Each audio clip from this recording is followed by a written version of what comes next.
Suscríbete a nuestro canal y activa la campana de notificaciones.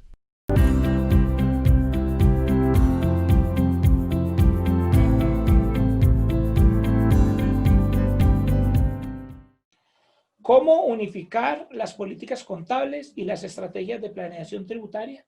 Bueno, en realidad lo primero que debes tener en cuenta es que las políticas contables deben basarse en la nota 800-600 de XBRL, lo buscas en internet así, nota 800-600. El listado de políticas contables, porque muchas empresas, sus manuales de políticas contables son copias patentes de párrafos de la NIF y no cumplen ni siquiera con la misma NIF. Lo segundo que yo debo tener en cuenta es cuáles son los impactos tributarios. Recordando que una política es algo que yo puedo decidir.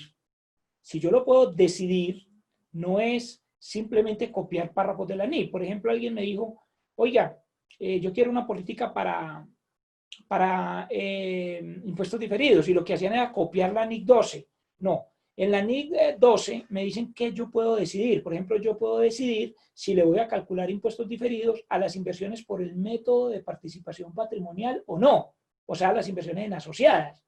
Porque, por ejemplo, si yo tengo una inversión en una asociada, pero yo nunca distribuyo los dividendos de esa asociada, entonces no tendría por qué calcular el impuesto diferido, pero debería decirlo mi política.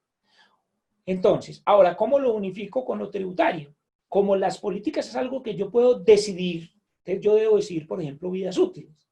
Entonces, lo primero que yo debería hacer es unificar las vidas útiles contables con las tributarias. ¿Por qué? Porque en un video anterior explicamos por qué si usted pone una vida útil NIF más larga que la fiscal, infla la utilidad contable y termina pagando más impuestos.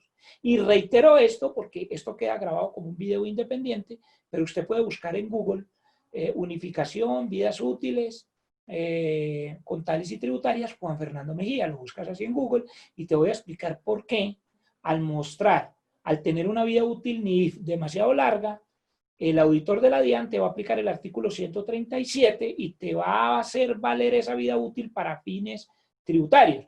Pero hay muchos otros ejemplos de cómo unifico yo la vida útil contable y la tributaria cuando yo no cotizo en la bolsa. Porque algunos dicen, oye, pero es que ¿cómo vamos a unificar lo contable y lo tributario? Claro que sí, sobre todo si usted no cotiza en la bolsa. Y le voy a poner un ejemplo bien sencillo.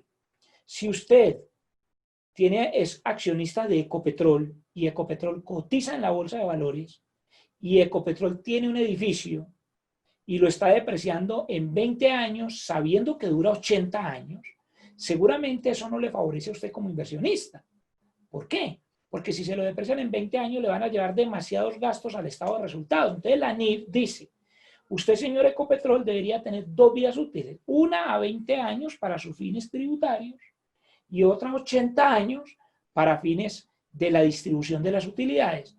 Pero cuando usted no cotiza en la bolsa, usted no está perjudicando a terceros, sobre todo en gran número, me dice la NIPIMES en el párrafo P7 y P8, me dice, aunque usted no cotiza en la bolsa, mire si usted tiene un número de inversionistas muy amplio que usted vaya a perjudicar. Se llama aquellos que no pueden exigir información.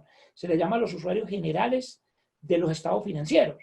Entonces, si usted es una empresa familiar, ¿cuál es el problema en que deprecie una máquina en 10 años contable y fiscalmente? Ninguno.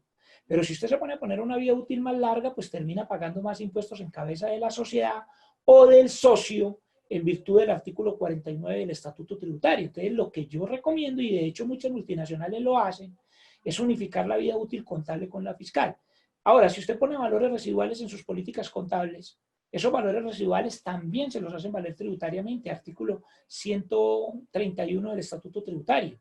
Por ejemplo, si usted en su política contable se pone a llevar valor razonable con cambio en resultados, como por ejemplo en propiedades de inversión, en activos biológicos, en inversiones, eso le va a dañar toda la tributación del socio. ¿Por qué?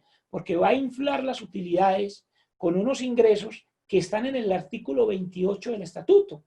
Recuerde que el artículo 28 del estatuto le dice que esos ingresos de estimaciones no son grabados para la empresa, pero sí le inflan su utilidad contable. Y al inflar la utilidad contable, pues lo que hace es, obviamente, poner a pagar más impuestos al socio, como les decía, por el artículo 49 del Estatuto Tributario, es decir, la subcédula 2 en la declaración de personas naturales de acuerdo con el artículo 343, numeral 2. Entonces hay que tener mucho cuidado con este tipo de cosas, porque de lo contrario, si usted no unifica estas estimaciones contables y tributariamente, termina pagando muchos más impuestos. Y habría muchos otros ejemplos de por qué, si usted no cotiza en la bolsa, debería unificar estas estimaciones. Y un último ejemplo, voy a hablar del método de la participación patrimonial. El método de la participación patrimonial implica que usted valore las inversiones llevando un ingreso y un mayor valor del superávit por el método de participación. Los cambios que vengan del resultado de la subsidiaria o de la asociada mejor quedan dentro de sus ingresos. Y la gente a veces no se da cuenta que aplicar el método de la participación es opcional. Si usted lee la NIPYMES, hablando pues de pymes, porque la Supersociedades se ha dicho, si usted es grupo 1, debe aplicar el método de la participación patrimonial en los estados financieros individuales de la matriz. Pero si usted es una pyme, no deberías estar aplicando el método de la participación. ¿Por qué? Porque si aplicas el método de la participación, que la misma NIF te dice que es opcional, vas a llevar unos ingresos que, si bien no son grabados en cabeza de la sociedad, sí quedan grabados en cabeza del socio porque inflan la utilidad contable. Entonces, uno debería, por ejemplo, en unas buenas políticas contables, en una pyme, planear la tributación del socio desde las políticas contables de la entidad y también planear la tributación de la misma entidad. Por lo tanto, una compañía que no cotiza en bolsa y que, por ejemplo, cumple con ANIPYMES, no debería, por ejemplo, aplicar el método de la participación, pero eso debería ir en sus políticas. Si usted mira el párrafo, creo que es el 14.4, algo así de la ANIPYMES, dice claramente que es opcional aplicar el método de la participación. ¿Qué efectos tiene esto en la tributación del socio? ¿Qué efectos tiene en la tributación del socio ir a reconocer, por ejemplo, activos biológicos a valor razonable? ¿Se da cuenta que pone a pagar más impuestos al socio?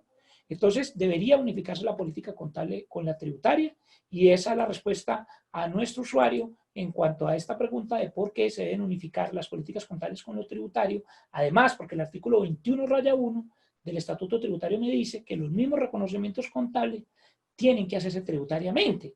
Recuerde que lo contable es igual a lo tributario, salvo en el caso de estimados, o sea, avalúos, deterioros, depreciaciones por vías útiles distintas de las fiscales, que son las que generan las partidas conciliatorias. Allí los recomiendo a mirar mi libro gratuito que está en globalcontable.com, el Las Libro, o entras a Global Contable y le das clic en libro y ahí están las 20 partidas conciliatorias existentes entre lo contable y lo tributario, todas ellas nacidas de las estimaciones.